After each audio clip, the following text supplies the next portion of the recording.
ప్రభువైన యేసుక్రీస్తు ప్రభువారు ఆయన మన కొరకు మరణించకపోతే, ఆయన రక్తం కార్చకపోతే, ఆయన బలియాగము చేయకపోతే మానవునికి పాపం నుంచి రక్షణ లేదు. ఆర్యులు చాలా సంవత్సరాల క్రితం ఈ విధంగా అభిప్రాయపడ్డారు. అంటే ఆర్యులు అంటే వాస్తవానికి ఇరాక్ దేశంలో ఉన్నటువంటి వారు, మెసపటోమియన్ సివిలైజేషన్ ఉన్నటువంటి వారు భారతదేశానికి కూడా వారు వలస వచ్చారు. వారిని ఆర్యులు అని పిలిచారు. వారు ఈ విధంగా అభిప్రాయపడ్డారు: సర్వపాప పరిహారం రక్త ప్రోక్షణం ఆవశ్యకం, తద్రక్తం పరమాత్మేన పుణ్యదాన బలియాగం అని సామవేదంలో కూడా ఈ శ్లోకాన్ని రాశారు. సర్వపాపాలు పోవాలంటే రక్తము చిందించబడాలి.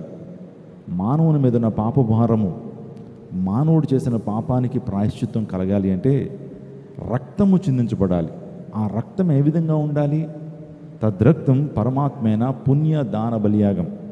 ఆ రక్తం సాక్షాత్తు దేవాది దేవుడే, సకల చరాచర సృష్టిని తన నోటి మాట ద్వారా కలుగు చేసినటువంటి దేవాది దేవుడే ఆ రక్తాన్ని కార్చాలి. ఆ రక్తం ఏ విధంగా ఉండాలంటే పుణ్య దాన బలియాగం. అది పుణ్యమైందిగా ఉండాలి. పుణ్యం అంటే పరిశుద్ధంగా ఉండాలి. అది దానంగా ఇవ్వాలి, ఉచితంగా ఇవ్వాలి.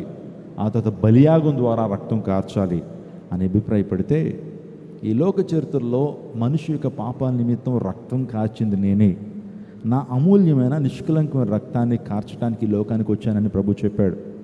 పాపులను రక్షించుటకు క్రీస్తు యేసు ఈ లోకానికి వచ్చాడు అనేటువంటి విషయం మనం తిమోతికి రాసిన పత్రికలో మనం చదువుతాం.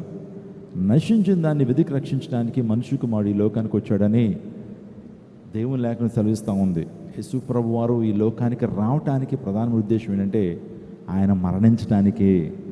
ఆయన పుట్టింది దేనికంటే ఆయన మరణించడం కొరకే. ఆయనకు తెలుసు ఆయన సర్వమానవాళి కొరకు రక్తాన్ని కార్చాలి, ప్రాణత్యాగాన్ని చేయాలనేటువంటి ఉద్దేశంతో ఆయన బ్రతికాడు.